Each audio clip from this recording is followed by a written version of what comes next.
মহরম একটি আরবি মাসের নাম। এই মাসে 10 তারিখে এজিদ বাহিনীর হাতে শহীদ হয়েছিলেন ইমাম হোসেন। ইসলামকে বাঁচানোর জন্য হজরত মুহাম্মদের নাতি ইমাম হোসেনের আত্মবলিদান আজও স্মরণীয় করে রাখেন ইসলাম ধর্মাবলম্বী মানুষজন।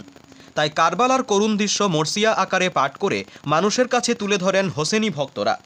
প্রতি বছরের ন্যায় এবছরও দিকে দিকে পালিত হচ্ছে শোকের উৎসব মহরম। বুধবার পূর্ব বর্ধমানের ভাতারের আম্বোনা গ্রামে যথাযথ মর্যাদায় পালন করা হয় শোকের উৎসব মহরম। বিভিন্ন প্রান্তের কাফেলা পাক আম্বোনা গ্রামের ইমামতলায় হাজির হন। সেখানে বেশ কয়েক ঘন্টা মরসিয়া পাঠ করার পর একটি শোভাযাত্রা গ্রাম পরিক্রমা করে। গ্রামবাসীর উদ্যোগে ১৫০০ হোসেনি ভক্তদের জন্য খিচুড়ি ভোগের আয়োজন করা হয়। উদ্যোক্তাদের তরফে হানিফ মণ্ডল, রাজু মণ্ডলরা জানিয়েছেন, কারবালার প্রান্তে এজিদের সৈন্যবাহিনীর দ্বারা নবীজির বংশধর ইমাম হোসেন সহ তার পরিবারের সকলকে নির্মমভাবে হত্যা করা হয়েছিল। তাই তাদের আত্মবলিদান স্মরণীয় করে রাখতে এই অনুষ্ঠানের আয়োজন করা হয়েছে। পূর্ব বর্ধমানের ভাতার থেকে শেখ মিলনের রিপোর্ট, 7 দিন টিভি।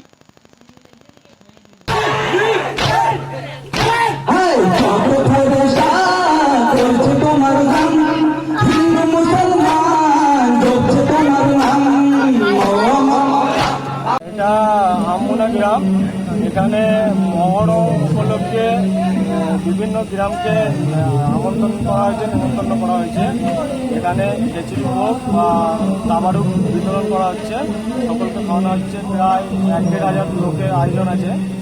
তা এই আয়োজনটা হচ্ছে আমাদের কারবালা মাঠে যারা শহীদ হয়েছিল আমাদের ইসলাম ধর্মকে প্রচার করার জন্য, সেই কারণে এই আয়োজনটা।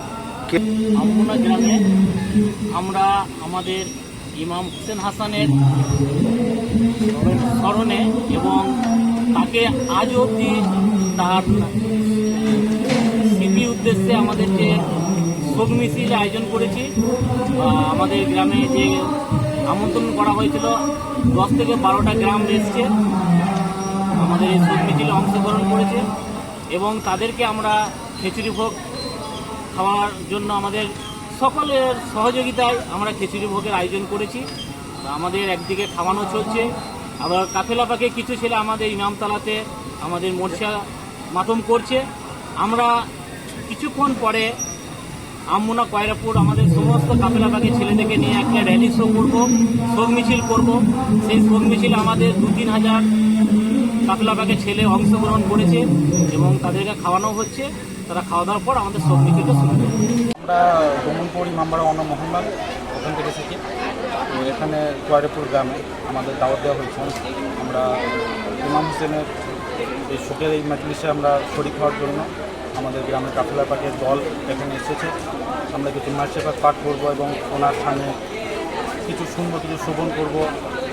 সেই জন্য আমরা এখানে মহরমের যে মাসে নারীপাকের যে বংশধরকে যেভাবে নির্যাতন করে শহীদ করা হয়েছিল, সেই যে এজিদি সৈন্যরা মিলে, তো আমরা সেইগুলোকে মানুষের মাঝে পৌঁছানোর জন্য চেষ্টা করার জন্য, কারণ এখনও এজিদের বংশধরও আছে, আমরা যাতে এটা বিলিয়ে না যায়, এটা যেন মানুষ ভুলে না যায় যে ওনারা কিসের জন্য শহীদ হয়েছিল, ওনারা আমাদের দিনের জন্য শহীদ হয়েছিল।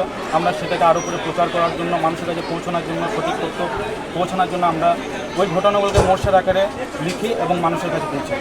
কী বার্তা দেবো? যার জন্য আমরা এই দিন পেয়েছি, আমরা নামাজ পেয়েছি, রোজা পেয়েছি, হজ পেয়েছি, জাকাত পেয়েছি, আমরা সত্য কোনটা সেটা জানতে পেরেছি। তা আমরা বলবো সকলে এই এক ছায়ার তোলে এই আজাদারির যে চাদরে সবাইকে আসার জন্য অনুরোধ করব।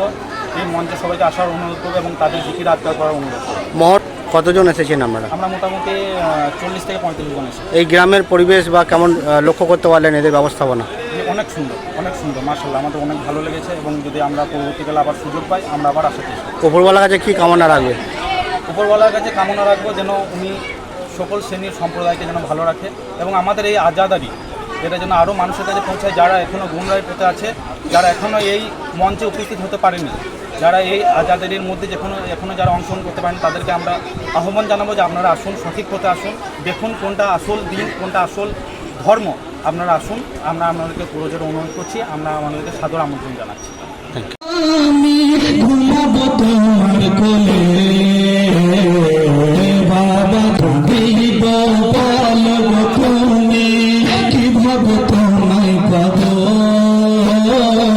কিভাবে তোমায় পাবো কেউ